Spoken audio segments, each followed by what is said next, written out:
fantástico na introdução do livro, Viagem Espírita em 1862, que demonstra as viagens de Kardec na propagação do Espiritismo.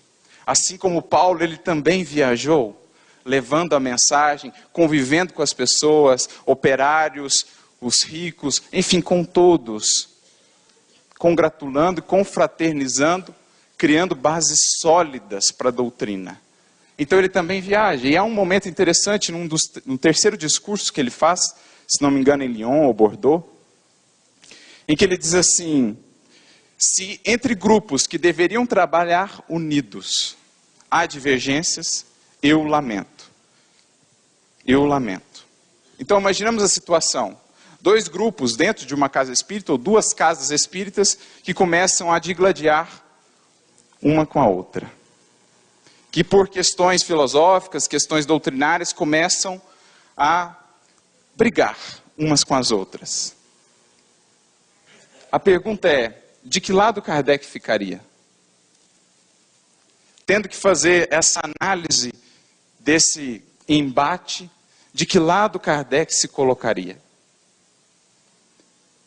Tem um amigo que diz, ele fazia essa pergunta por onde ele passava, nas palestras que ele fazia, e em geral ele ouvia assim: do lado que tivesse mais bom senso, do lado que tivesse mais lógica, do lado que tivesse mais razão. Que é o que em geral nós pensamos de Kardec. Não, ele vai ficar do lado do grupo que tem mais razão, que mais se pauta pela lógica. Mas o que Kardec responde? E aí a gente vê essa outra face de Kardec que muitas vezes é esquecida. Ele diz assim: se há esse embate entre dois grupos que deveriam se ajudar, que deveriam se compreender para que a obra prosseguisse, que deveriam abafar os personalismos e individualismos para que a obra não se prejudicasse, se há esses embates, eu lamento. Mas me coloco, sem pensar, sem buscar saber as razões, de pronto, do lado que tiver mais caridade. Não importa se é o lado que está mais certo, mas do lado que tem mais caridade. Porque o lado que tem mais caridade tem também mais humildade. E é fácil corrigir aquele que está em erro, mas é humilde. Mas o lado a quem falta caridade, há também orgulho e vaidade. E esses são muito difíceis de serem corrigidos. Esses são os casos mais difíceis, ou os casos mais refratários ao Evangelho de Jesus, como Paulo descobriu amargamente na sua jornada. Ele que tinha o grande sonho da vida dele, ele que havia sido educado desde pequeno, não só no judaísmo, por um dos maiores mestres da história do judaísmo, mas também pelos sábios gregos, havia estudado em Tarso, com os grandes filósofos gregos, e tinha uma admiração profunda por Atenas, a cidade que era o símbolo, e ainda é, o símbolo do desenvolvimento intelectual, o símbolo do nascimento da filosofia, do pensamento ocidental.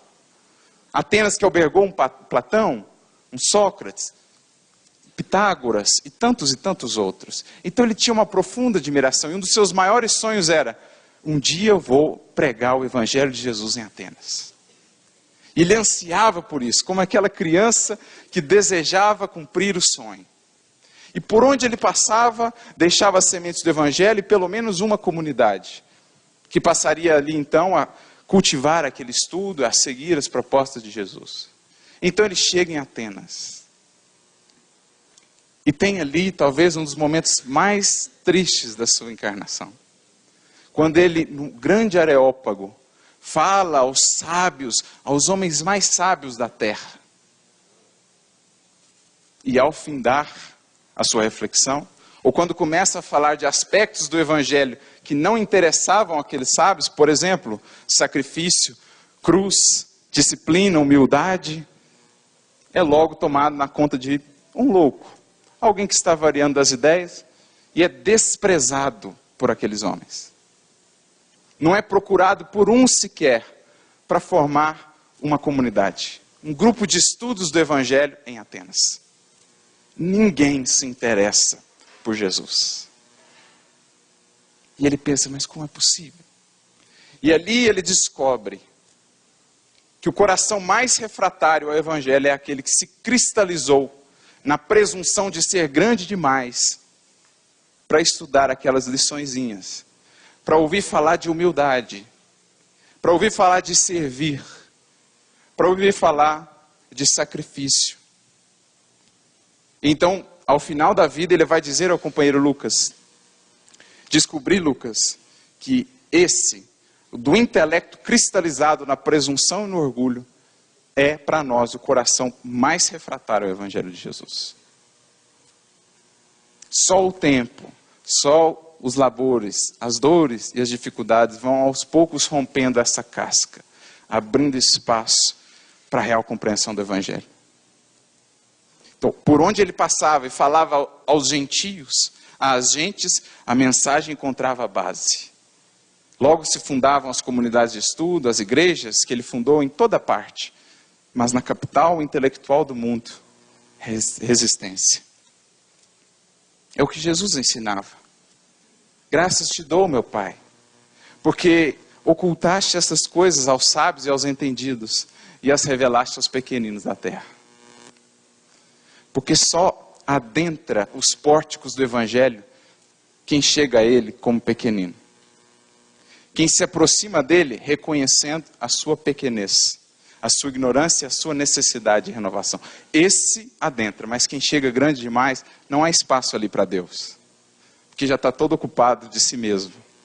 Não há espaço ali para o Cristo. Só aos pequeninos são abertos os segredos do céu. Os segredos da vida eterna, aos humildes. E por isso Jesus os buscava. Por isso Jesus não nasceu em Atenas. Por isso Jesus não buscou como 12 seguidores filósofos. Jesus buscou pescadores, analfabetos. Só Levi era alfabetizado em todo o colégio apostólico. Só Levi tinha um pouco mais de conhecimento. Todo o restante eram aqueles corações simples, mas que com os seus testemunhos de renovação gravaram para todos sempre o poder transformador do Evangelho. E é o que Kardec está repetindo. Se eu tenho 2 grupos digladiando, não importa se aquele grupo está com mais razão, porque a quem falta caridade, ele está sempre errado, por mais que esteja munido de algum nível de razão.